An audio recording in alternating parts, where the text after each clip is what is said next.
Patient का laparoscopic CA sigmoid का operation हुआ है और इनका डे 8 है और आज डिस्चार्ज हो गया। ओके. संडास झाली? सकाळी थोडीशी झाली. ओके. रोज आता संडास होते? गेले 2-3 दिवस व्यवस्थित रेग्युलर होते. गॅस पण पास होतो? गॅस कंटिन्यू होतो. ओके. भूक पण लागते? ओके. जेवलं होतं भाती. Okay, very good.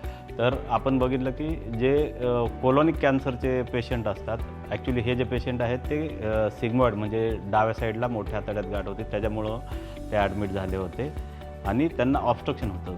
त्यामुळे बऱ्याच वेळा इमर्जन्सीत आपल्याला संडाची जागा पोटावर काढावी लागते. पण ते तरुण आहेत, ऑपरेशन सहन करू शकतील ह्या हेतूने आपण त्यांचं दुर्बिणीतून ऑपरेशन केलं आणि संडाची जागा पोटावर काढली नाही. आज त्यांचा पोस्ट ऑफ डेट आहे. जनरली पेशंट 4-5व्या दिवशी संडास वगैरे करायला लागतात आणि आपण जेवण वगैरे देऊन पेशंटला डिस्चार्ज करतो. परंतु या केसमध्ये ऑब्स्ट्रक्शन असल्यामुळं आपण एक 2-3 दिवस थोडं उशिरा त्यांना डिस्चार्ज करतो आहे. ओके.